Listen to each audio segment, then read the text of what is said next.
I'm ready. Sana, huminto na yung ulan. Sana wala nang ulan para ma-happy-happy na. Malimas kay Maricar, ha? Siyempre. Sa'yo, di ko na nagawa ang project ko. Pero yung sa'yo at sa kapatid mo. Plastic nyo.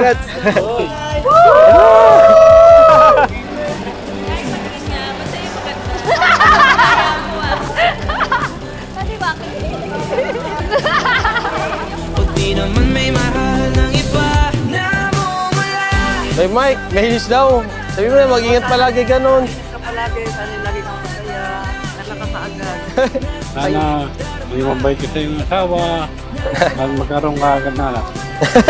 Parang sa iyong anak ka. Parang ginayang mo lang ako. Ito'y tigil kahit wala. Ikaw pa rin sinta. For Ate Jing and Ate Mani. Okay, sana masaya kayo dyan. Kasi ako na Siyempre maniniwala ako sa'yo. Philip. Ellie. Seryosohin mo na ako. Bakit lagi nasa tao na hindi handa? O di naman may mahal ng iba na Yun lang, basta kayahin mo kami. Huwag kang umiyak. Umiyak. Wala akong sabi. Ito, magagawa ko. Hello. Hello.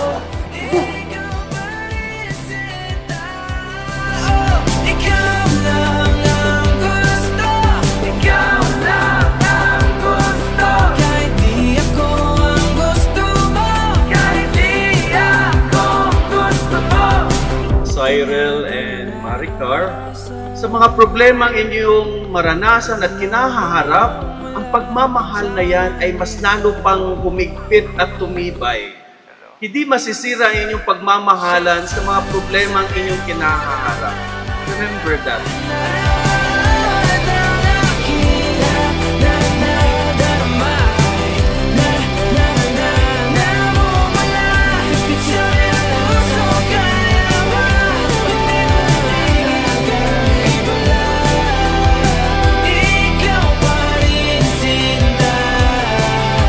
Hi, love. So, ito na yung pinaka-inaantay natin. Wala, yung umiyak na. I-graduate na tayo. Lagi tayong sabay gumagraduate, pero ito yung graduate na inaantay natin.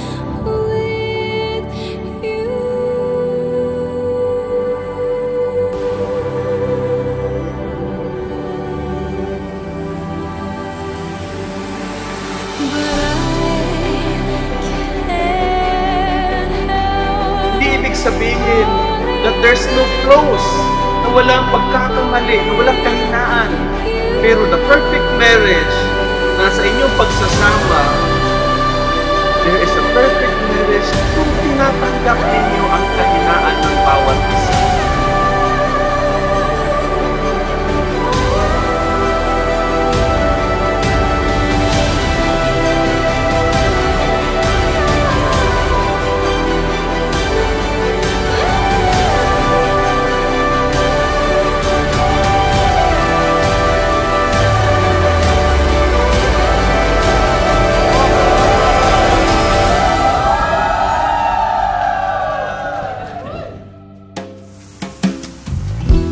Nagkakilala kami ni Maricar.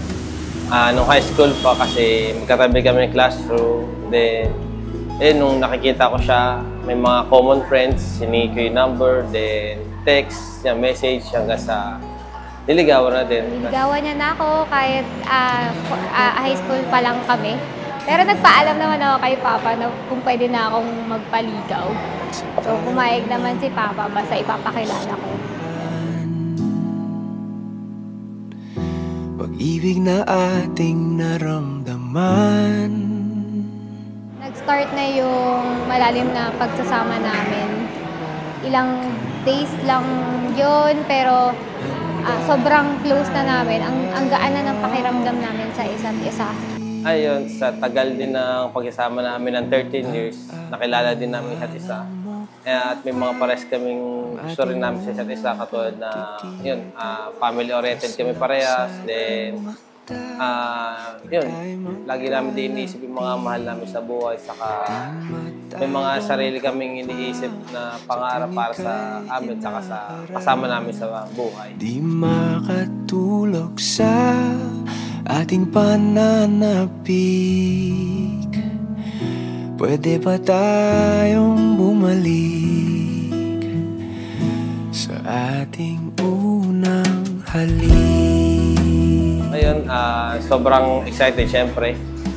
Kahit na alam namin kami naman na to hanggang dulo, iba pa rin yung ganitong ikakasal, saka may formality, saka sa aming magulang namin. And thankful kami sa lahat ng kasama namin sa journey namin.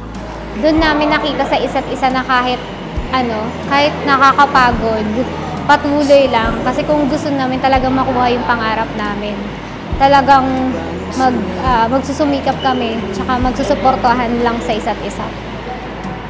And also yung pagiging sobrang strong niya, naging sandalan, kasi lagi niya akong tinutulungan sa bawat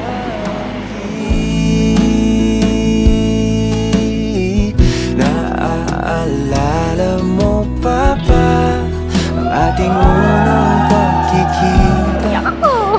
Lahat ng pangarap ko natupad mo. Lahat ng gusto ko binigay mo.